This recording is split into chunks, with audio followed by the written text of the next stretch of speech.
Ya, shalom saudara. Hari ini saya mau bicara tentang bagaimana Tuhan menolong hidup kita. Saya percaya memasuki masa-masa pandemik adalah sebuah masa yang gak mudah. Begitu banyak orang hidup dalam kesukaran, kesulitan, begitu banyak pergumulan, begitu banyak cicilan tentunya saudara. Tapi saya mau katakan, meskipun COVID tidak pernah akan tahu kapan selesainya, kita akan belajar dari kisah ini. Percayalah, pada waktunya Tuhan, Dia pasti menolong kita. Amin. Kita akan belajar dari sebuah kisah Markus 5 ayat 25 sampai ke 34. Adalah di situ seorang perempuan yang sudah 12 tahun lamanya menderita pendarahan. Ia telah berulang-ulang diobati oleh berbagai tabib sehingga telah dihabiskannya semua yang ada padanya, namun sama sekali tidak ada faedahnya, malah berbalik, keadaannya makin buruk. Dia sudah mendengar berita-berita tentang Yesus, maka di tengah-tengah orang banyak itu, ia mendekati Yesus dari belakang yang menjamah jubahnya. Sebab katanya, asal kujamah saja jubahnya, aku akan sembuh. Seketika itu juga berhentilah pendarahannya, dan ia merasa bahwa badannya sudah sembuh dari penyakitnya. Pada ketika itu juga Yesus mengetahui bahwa ada tenaga yang keluar dari dirinya, lalu ia berpaling di tengah orang banyak dan bertanya, siapa yang menjamah jubahku? Murid-muridnya menjawab, engkau melihat bagaimana orang-orang ini berdesak-desakan dekatmu, dan kau bertanya siapa yang menjamah aku. Lalu ia memandang sekelilingnya untuk melihat siapa yang telah melakukan hal itu. Perempuan itu yang menjadi takut dan gemetar ketika mengetahui apa yang telah terjadi atas dirinya. Tampil dan tersungkur di depan Yesus dan dengan tulus memberitahukan segala sesuatu kepadanya. Maka katanya kepada perempuan itu, hai anakku, imanmu telah menyelamatkan engkau, pergilah dengan selamat dan sembuhlah dari penyakitmu. Saudara semuanya, kita akan belajar dari Markus 5 ayat 25 sampai ke 34. Saudara, kita harus menyadari bahwa hidup kita terbagi 3 hal. Yang pertama tubuh, kedua jiwa, ketiga roh. Pertama, tubuh gadis ini mengalami sakit. Sakitnya pendarahan selama 12 tahun lamanya. Saya sebagai seorang laki-laki kurang memahami namanya kondisi pendarahan, tapi saya lihat ada ibu-ibu di sini lebih memahami kondisi seperti ini. Kalau melihat cerita ini, kata teman saya, ini seperti seorang wanita mengalami mium, saudara, dalam kandungannya, dan itu nggak mudah dalam rahimnya. Nah, saudara, saya bisa bayangkan mungkin sedikit bagaimana namanya menderita dalam pendarahan, dalam tubuh yang sakit yang pertama. Saya punya seorang istri, dia sampai sekarang, setiap datang bulan, itu nggak pernah enak. Sebulan sekali dalam waktu 3 hari, itu sakitnya minta ampun. Dia bisa masak air panas, masukin botol, digosokin ke pinggangnya, dia bisa minum Feminak, dia juga berusaha untuk mengurangi rasa sakitnya, begitu sangat menderitanya, hanya bisa tertidur, dan pokoknya nggak enak, saudara. Nah, itu bisa bayangkan 3 hari dalam sebulan, gimana gadis ini 12 tahun lamanya tubuhnya sakit. Yang kedua, jiwanya. Jiwanya tertolak, saudara. Saudara, kenapa saya katakan jiwanya tertolak? Kalau kita baca baik-baik kisah ini, gadis ini tuh hidup sendirian. Dia nggak hidup dengan banyak orang, hidupnya dijauhi. Tidak ada satu orang pun yang mau mendekat, termasuk keluarganya. Dia dibuang, saudara. Kalau saya bisa bermain cerita, kalau sekarang kan ada zaman ikatan cinta ya, pasti ibu tahu dong ikatan cinta ya, lagi yang heboh nih Amanda Manopo ya. Anggapnya ada sinetron ikatan cinta, di mana ada sebuah cerita, ada seorang anak perempuan datang sama bapaknya, ngomong gini, Pak, saya itu udah menstruasi, udah seminggu tapi nggak sembuh-sembuh. Orang tuanya mikir, kamu udah minum Feminak belum? Sudah, Pak. Berapa kaplet? Kita juga, 3 kaplet kurang, cepetan ke Indomaret, mumpung ada OVO cashback, Shopee lagi cashback banyak, beli sebanyak-banyaknya tuh Feminak. Kata juga, udah dimakan Feminak banyak, nggak sembuh juga. Udah mungkin juga minum soda sama susu, udah mungkin minum Panadol Singapura, nggak sembuh juga, saudara. Akhirnya orang tuanya berpikir, saudara ingat baik-baik, zaman dulu beda sama zaman sekarang. Kalau zaman sekarang, kalau anak saudara, maaf, pendarahan itu bisa viral dan banyak orang memberikan pertolongan, memberikan banyak saran, banyak pengobatan sekarang ini. Berbeda zaman dulu. Itu sebuah aib dan bisa dikatakan sebuah malu yang besar disamakan dengan penyakit kusta. Berarti waktu itu saya yakin banget saudara, waktu tahu anaknya nggak sembuh sampai sekian lama, daripada anak perempuannya bikin malu nama keluarganya, dia diusir keluar. Dan saya percaya banget kalau gadis ini mencari perhatian ke sini, ke sana, ke saudara-saudaranya, teman-temannya, ke bait Allah. Tapi tidak ada satupun yang mau menerimanya. Makanya dia hidup sendirian di jalanan. Jiwanya tertolak. Yang ketiga, rohnya, imannya. Firman Tuhan udah berkata, segala sesuatu sudah dia lakukan, udah ke tabib, udah ke dokter, ngabisin duit, tapi tidak kunjung sembuh, saudara. Saudara bayangkan baik-baik, tubuh udah sakit, tidak ada yang memperhatikan, uang wis entek, sudah habis, saudara. Bayangkan, bagaimana mungkin orang bisa punya harapan di tengah-tengah masa seperti ini? Kayak kemarin, saudara, waktu masuk masa COVID, berapa banyak teman saya stres, saudara, berat. Dan saya juga mengalami masa-masa sulit. Makanya butuh namanya harapan. Karena sekecil apapun namanya harapan, mampu membuat orang berhak hidup. Nah, di sini kuncinya. Di tengah-tengah kondisi, seakan-akan tidak ada harapan, seakan-akan tidak ada dasar untuk berharap, saudara. Seakan-akan semua tampak gelap, semua tampak tidak ada jalan keluar. Tiba-tiba Yesus lewat di kotanya. Tema khotbah saya hari ini adalah Yesus berhenti. Saudara, waktu Yesus lewat di kota dia, kondisi Yesus, saudara harus baca kisah Markus ini ke sebelum ayat sebelumnya. Yesus itu sedang buru-buru, saudara. Dia mau kemana? Dia mau ke rumah Imam Yairus. Saya mau katakan, Imam Yairus itu adalah kepala rumah ibadat. Orang terpandang, orang kaya. Anaknya sakit keras, anaknya mau mati. Kondisi Yesus lagi buru-buru. Lagi kondisi urgent, kondisi buru-buru, tiba-tiba Yesus berhenti. Kenapa Yesus berhenti? Karena Yesus merasakan ada tenaga yang keluar dari dalam dirinya. Saudara, kalau kita boleh jujur, berapa banyak hari-hari ini, saudara, mungkin dulu saya juga nggak tahu, dan tapi saya banyak melihat, saya tidak menghakimi, tapi apa yang saya lihat, itu yang saya tahu. Berapa banyak hamba-hamba Tuhan lebih memilih jemaat kaya dibandingkan jemaat miskin. Kalau jemaat kaya, cepat datangnya untuk makan, untuk bersosialisasi. Tapi waktu ada jemaat yang susah, saudara, PR-nya panjang, butuh waktu, butuh janji temu, saudara, nggak gampang. Tapi saya mau belajar dari kisah ini, siapapun kita hari ini, sebagai hamba Tuhan, kalau ada orang yang minta tolong, haruslah kita berhenti. Saudara, waktu Yesus berhenti, dia merasakan apa? Ada tenaga yang keluar dari dalam dirinya. Makanya dia berhenti. Waktu Yesus berhenti, Yesus ngomong apa kepada murid-muridnya? Siapa yang menjamah jubahku? Lalu muridnya ngomong gini, Tuhan teh ngaco. Ini teh banyak orang, gak sengaja kali ketoel-toel. Tuhan gak jawab. Siapa yang menjamah jubahku? Udah, tadi saya gak sengaja. Ayo cepetan, anak Yairus mau mati. Tuhan tidak gubris. Siapa yang menjamah jubahku? Saudara, kenapa Tuhan sampai tanya berkali-kali? Karena Tuhan sedang menunggu respon dari gadis ini. Bukannya Tuhan tidak tahu, Tuhan tahu siapa pelakunya. Sama seperti hidup kita. Bukan Tuhan tidak menolong saudara, bukan Tuhan tidak menjawab doa saudara.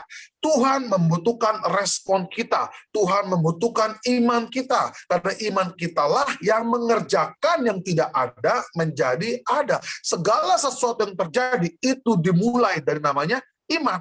Makanya terkadang Tuhan menunggu saudara agar kita berespon. Dan gadis ini, puji Tuhannya, merespon saudara. Dengan pelan, dengan hati yang takut dan gemetar. Dia katakan apa?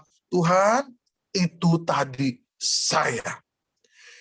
Saudara, kenapa gadis ini takut? Saudara harus tahu, zaman itu imam-imam yang ada di bait Allah, sosok yang menakutkan, tidak bisa disentuh, makanya dia takut.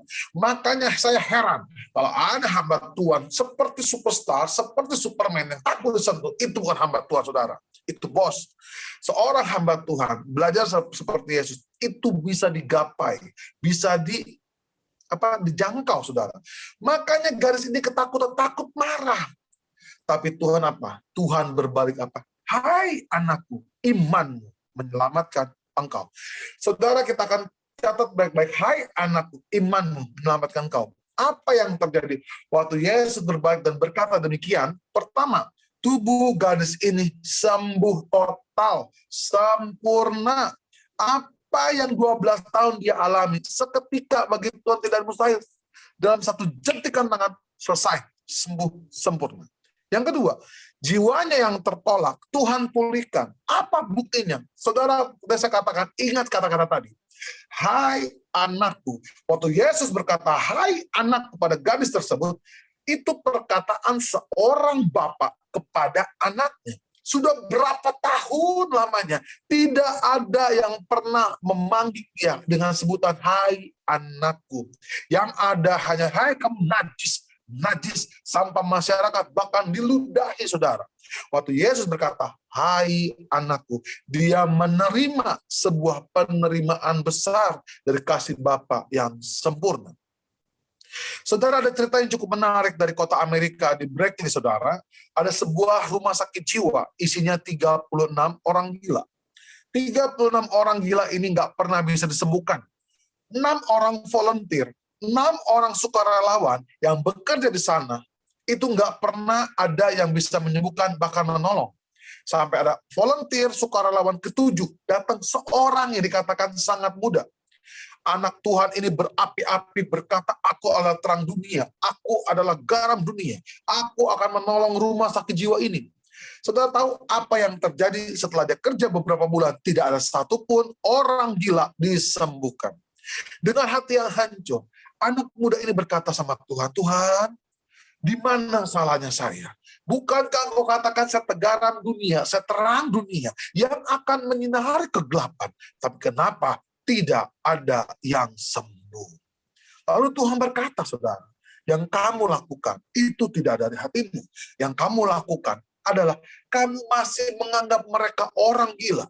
Anggaplah mereka sama seperti dirimu sendiri. Dengan kata lain, kasihilah mereka seperti engkau mengasihi dirimu sendiri. Saudara, akhirnya dia mengerti apa yang perlu saya lakukan. Lalu Tuhan berkata, mulai besok, setiap jam 1 siang, setelah mereka makan siang jam 12, masuklah, bergabunglah dengan mereka, dan sembahlah aku di tengah-tengah mereka. Saudara bayangkan, buat saya ini perbuatan orang gila. Kenapa? Bagaimana mungkin nyanyi di tengah-tengah orang gila? Karena saya pernah pelayanan di rumah sakit jiwa, waktu itu di rumah sakit Grogol. Saudara, saya pergi bertiga ke rumah sakit Grogol, gimana nggak stres? Ada satu orang gila, saya tanya begini, Pak, saya ajarin lagu rohani ya. Mau, katanya. Saya ajarin, dalam nama Yesus, dalam nama Yesus. Dijawab apa? Ningnang, ningnang, ningkang. Stres dah palaku, saudara. Waduh, itu baru orang gila satu. Wes ini 36 orang, saudara. Bayangkan, saya yakin itu 6 orang volunteer berpikir ada orang gila baru, sukarelawan ke-7, saudara. Tapi anak muda ini taat sama Tuhan. Dia sujud, dia pasang salib depan dia. Kalau saya bisa ada di sana di mimbar, dipasang salib di depan mimbar, lalu dia menyembah di depan salib, saudara. Di belakang dia 36 orang gila. Dia nyanyi lagu apa? Jesus loves me, this I know, for the Bible tell me so. Little one to him belong, they're weak but he is strong. Dia bangkit berdiri, ini yang dilakukannya. Dia peluk satu orang gila, dia katakan dengan air mata, saudara, yes, Jesus loves you. Yes, Jesus loves you. Dilakukan demi satu orang, sampai 36 orang. Setiap hari. Hari pertama nggak ada yang berubah. Hari kedua nggak ada yang berubah. Hari ketiga, satu orang gila ikut menyembah Tuhan. Hari kelima, 2 orang gila ikut menyembah Tuhan. Hari ke-31, 32 orang gila ikut menyembah Tuhan, saudara. Dan 3 bulan kemudian, dokter menyatakan mereka sembuh karena ada satu orang yang mau menerima keberadaan orang-orang gila sebagai pribadi yang utuh, bukan sebagai orang gila. Dialah yang menyembuhkan. Itulah sukarelawan ketujuh. Sama seperti hidup kita. Kristus hanya bisa terlihat dalam hidup kita sebagai apa, saudara? Tubuh Kristus. Sebagai apa? Perpanjangan tangan Tuhan. Kristus hanya bisa dilihat melalui tingkah laku kita. Makanya Nggak usah jago khotbah, saudara, buat saya. Nggak perlu saudara terkenal. Yang penting Tuhan mengenal saudara melalui apa? Gaya hidup saudara, gaya pancaran Kristus saudara. Saya paling senang gini. Banyak orang gini, Pak Jason, aduh punya lagu mahal ya, betul nggak Pak Fran? Banyak orang ngomong gitu, lagu apa sih? Saya bilang, buat saya, yang terpenting waktu saya bikin lagu, itu bisa menjawab doa-doa jemaat Tuhan. Value hidup saya tidak ditentukan berapa harga, makanya kalau ada orang beli lagu saya mahal, Pak Fran, tolong cari orangnya, cari pelakunya. Saya tidak pernah mengkomersilkan lagu saya. Selama ibadah online, tolong dengarkan semuanya. Kalau ada gereja pakai lagu saya, kena klaim dari YouTube, lapor ke saya. Karena saya tidak pernah mengkomersilkan untuk ibadah apapun juga. Karena lagu itu murni dari Tuhan. Saya mau cuma perpanjangan tangan Tuhan aja. Kenapa saya curhat menjadi ini ya? Saudara, yang ketiga, rohnya, imannya dibangkitkan Tuhan, saudara. Saudara bayangkan ya, saya baca kisah ini sampai wow, beneran wow, bener. Gadis ini sudah mendengar berita-berita tentang Yesus. Bayangkan ya, waduh, di Surabaya Yesus melakukan mujizat, yang buta bisa melihat, di Jakarta yang timpang bisa berjalan, di Semarang yang mati dibangkitkan. Kapan lu lewat di kota saya? Kapan Tuhan lihat saya? Ada sebuah iman, ada keyakinan bahwa Tuhan sanggup menolong. Imannya udah terbangun, saudara. Tapi menunggu Tuhan datang, butuh 12 tahun, saudara. Saudara ingat baik-baik, waktunya Tuhan bukannya waktunya kita, tapi waktu Tuhan pasti yang terbaik. Sebab ini kalau ada punya masalah apapun juga, jangan cepat menyerah, saudara. Sakit apapun juga, jangan cepat menyerah, saudara. Yang saudara takutkan bukan COVID sebenarnya. Yang saudara takutkan adalah karena masa-masa COVID itu menentukan iman kita sebagai orang percaya. Seberapa jauh saudara mempercayai Tuhan. Saudara, kalau saya jujur ya, karena saya kenal sama Pak Fran di sini, saya dari bulan Maret tahun lalu sampai sekarang, saya nggak pernah takut sama COVID. Bukan sombong, saudara. Saya cuma takut jadi carrier doang. Sampai sekarang saya masih ke pasar belanja masakan saya semuanya. Kenapa? Yang penting saya jaga protokol kesehatan, jangan takut berlebihan. Saya ingat bulan-bulan saya sedih, saudara, waktu itu. Banyak orang meninggal, banyak pendeta nggak bisa datang karena takut sama COVID, saudara. Saya ini loh nggak pernah khotbah di rumah duka.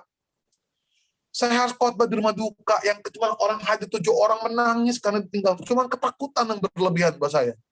Makanya saya bilang, Tuhan, sampai mati pun nama saya adalah hamba Tuhan. Hamba, tetap hamba. Tidak pernah bisa menjadi Tuhan. Tuhan aja datang ke dunia dari kemuliaan yang begitu hebat sampai ke dunia yang begitu kotor untuk mencari yang terhilang, yang berdosa, saudara. Makanya COVID boleh ada buat saya. Tapi itu sebuah peluang kita sebagai orang percaya mewartakan kasih Tuhan dengan berbagi, saudara. Amin. Kalau saudara sekarang gereja online, gak apa-apa, saudara. Kita harus terus berkembang, saudara. Amin. Nah, saya akan tutup dengan sebuah sharing terakhir. Saya akan coba combine dengan cerita 12 tahun masa sulit dalam gadis ini. Saudara, orang lihat Jason sekarang ini mungkin adalah seorang penulis lagu yang diurapi Tuhan, penulis lagu yang luar biasa. Tapi buat saya sampai sekarang, saya cuma bersyukur sama Tuhan, Tuhan angkat sampai segini hebat. Tapi sampai hari ini, saya nggak pernah merasa superstar, saya nggak pernah merasa paling hebat, saya cuma seorang hamba yang Tuhan titipkan hikmatnya melalui tulisan tangan saya. Untuk menjadikan saya seperti hari ini, Bapak Ibu, teman-teman, itu butuh proses panjang.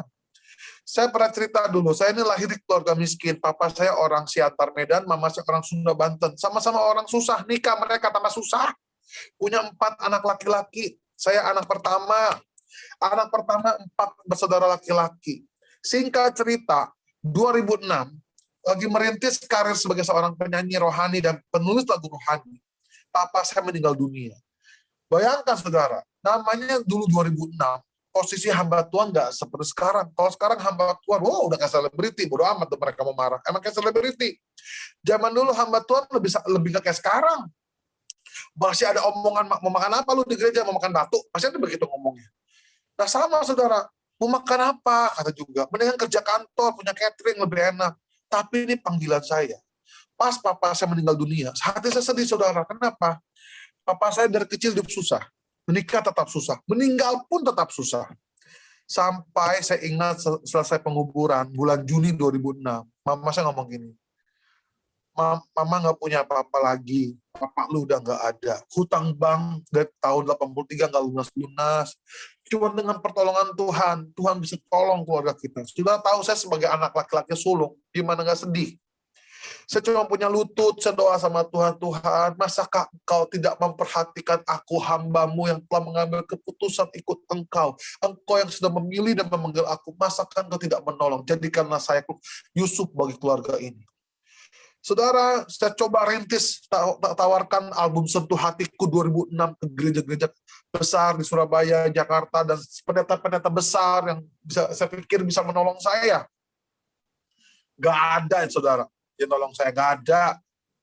Makanya firman Tuhan bilang apa? Terkutuklah orang yang mengalahkan manusia. Makanya mendapat kecewa, saudara. Tapi saya mau salahkan pendeta sama gereja, nggak bisa. Mereka nggak kenal dengan saya. 2007, ada sebuah gereja di Surabaya, gereja besar. Saya sebutkan juga tahu gereja saudara, 10.000 jemaat, 6 kali ibadah.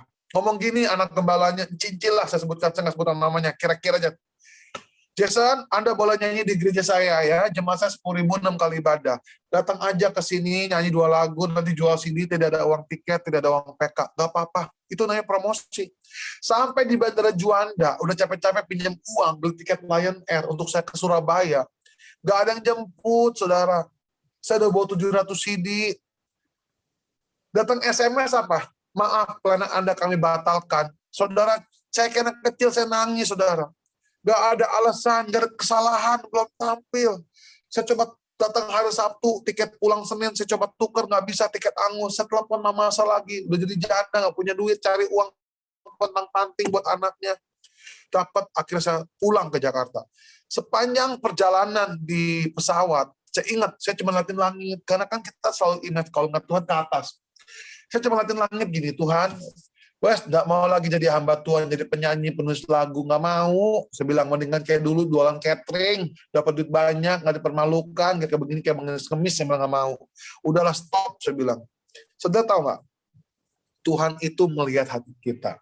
Tuhan ngomong apa? Anakku, jangan takut dan menyerah. Kuatkan dan teguhkan hatimu. Ada seorang ibu yang setiap malam berdoa, siang malam, berhari-hari, berbulan-bulan, bertahun-tahun, berdoa buat anaknya. Dia percaya, kamu jadi anak berhasil. Saudara, ada sebuah lagu yang saya tulis waktu saya di pesawat, melihat langit, lagunya gini, bentar ya, apa-apa ya, bebas ya. Emang ibadah Zoom ini paling enak, ngomong-ngomong sendiri, nyanyi sendiri, ketawa-ketawa sendiri, aduh. Ada sebuah lagu yang saya tulis saudara ya. Bagaikan langit yang membentang, begitu luas kasih Tuhan, tiada terhitung pertolonganmu dalam hidupku.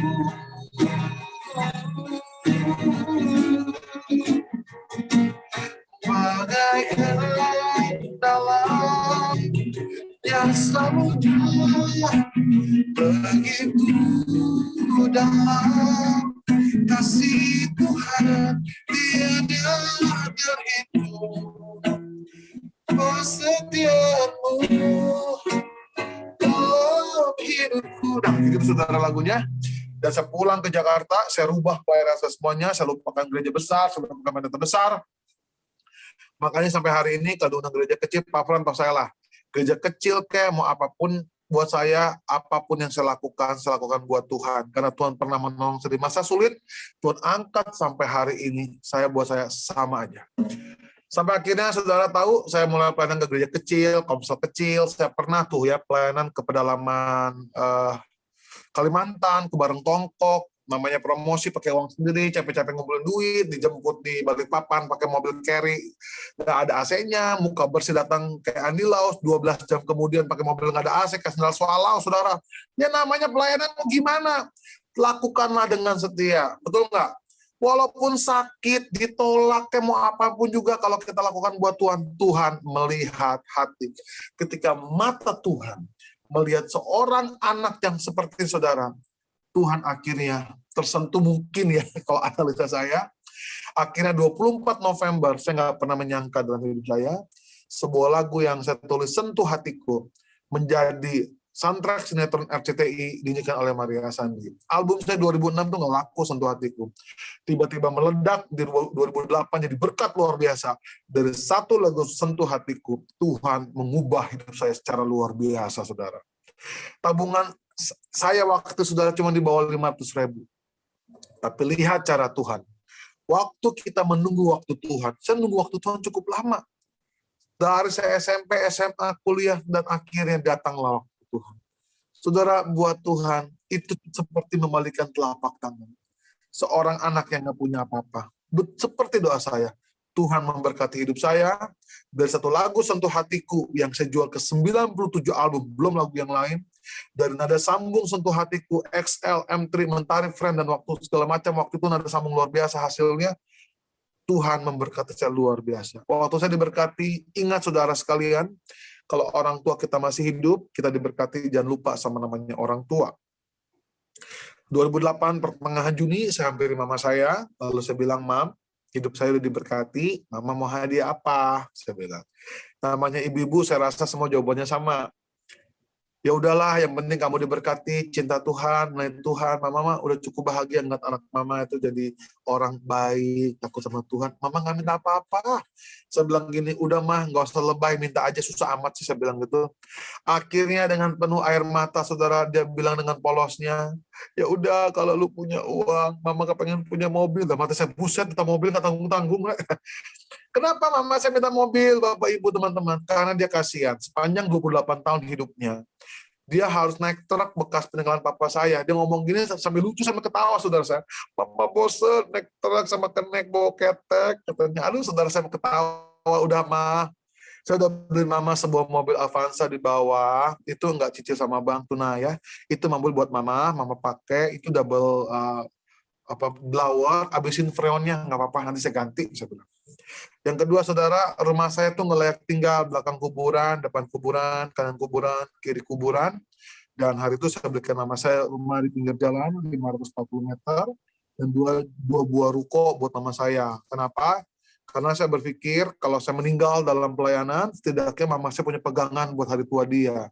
Kalau saya menikah, takutnya nggak punya istri yang baik, saudara, puji Tuhan dapat istri yang baik, dan akhirnya, itu buat peninggalan dia juga. Dan saya cuma buat jaga-jaga aja, karena kita tidak tahu apa yang di depan nanti. Yang ketiga, saudara, saya peluk mama saya dan saya bilang, Mam, saya minta maaf, waktu kecil sering kurang ajar sama mama, sering teriakin mama saya, Ma, belum bayar uang sekolah udah 3 bulan. Ma, kenapa hari ini makan tempe dengan tahu dan ikan asin? Kapan bisa makan daging setiap hari? Ma, kenapa saya harus lahir di rahimnya mama sebagai anak orang miskin? Saya nggak beruntung, mah, nggak seperti teman-teman saya, harus minta duit sama orang tua, baru dikasih. Saudara, waktu itu mama saya cuma bisa nangis, dan dia nggak banyak ngomong, dan besoknya, jam 5 pagi, dia keluar hujan-hujanan, dengan bawa motor bututnya, dan dia pulang jam 7 malam dari pakaian yang udah basah jadi kering dan muka pucat. Dia bawa beberapa lembar uang ribuan, dikasih ke saya, ini ada uang sedikit, lu bayar 2 bulan uang sekolah, yang sebulan nanti. Dan saya lihat ada satu kantong plastik kecil, isinya 1 potong dada ayam, dibagi 4, diberikan kepada 4 anak laki-lakinya. Dan dia cukup mojok di sebuah bangku kecil, dan dia cukup bahagia makan nasi dengan garam, saudara. Dan sejak hari itu, saya nggak pernah ulangin kata-kata itu. Saya bilang, Mam, ini ada tabungan deposito, ini buat Mama. Saya bilang, ini Mama jangan urusin lagi 3 adik saya, itu jadi urusan saya sebagai kokoh. Dan 28 tahun Mama happy-happy lah. Kasihan Mama mau beli sepatu baru, baju baru aja ngalah demi anak. Saya bilang, sekarang biarkan, kasih kesempatan saya untuk membalas kebaikan hati Mama, saya bilang. Saudara, saya belajar dari kisahnya perempuan pendarahan. Berapa banyak kesulitan yang mungkin kita lalui, seberapa banyak mungkin musim-musim yang akan kita hadapi di depan, mungkin tambah nggak mudah, saudara, karena kita tahu namanya wabah seperti nggak tahu kapan berakhirnya, walaupun vaksin udah ada. Tapi marilah kita terus bergantung kepada Tuhan. Seperti gadis ini, saudara, meskipun udah gak punya dasar lagi untuk berharap, dia tetap percaya sama Tuhan. Firman Tuhan berkata hidup kita tuh hanya karena percaya, bukan karena melihat, saudara. Apa yang kau lihat hari ini, apa yang kau dengar hari ini, itu akan melemahkan imanmu. Hiduplah karena percaya. Apa yang saudara percayai, Tuhan pasti menolong. Dan waktunya Tuhan yang menjadikan segala sesuatunya indah pada waktunya. Yuk kita naikkan sebuah pujian. Lagu ini, saudara, saya tulis tahun 2010, dan saya juga gak nyangka lagu ini juga jadi berkat. Begitu banyak lagu yang kepengen saya nyanyi sebenarnya. Cuma karena ibadah Zoom, kiranya lagu ini jadi berkat buat kita semuanya ya. Takkan ku ragu Tuhan, janji-Mu yang menghidupkanku. Hanya padamu, Tuhan, ku berseru, dan mataku tertuju padamu.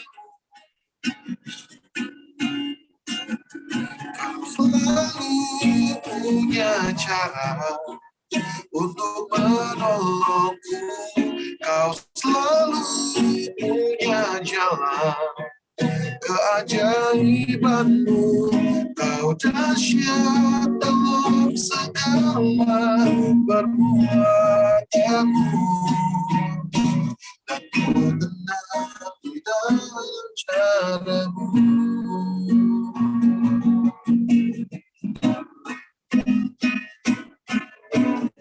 Pertolongan-Mu begitu ajaib, Kau telah mengikat hatiku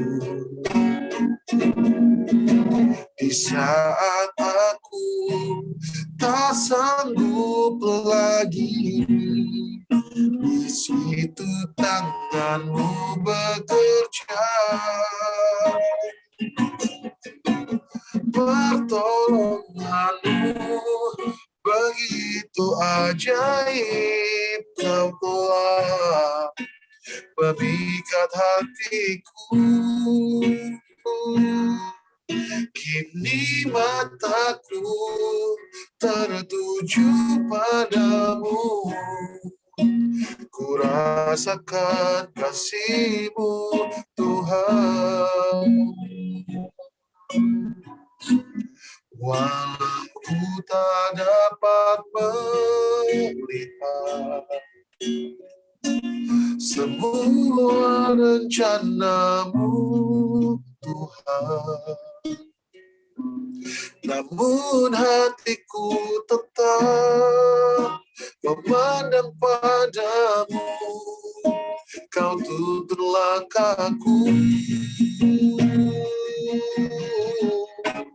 walau ku tak dapat berharap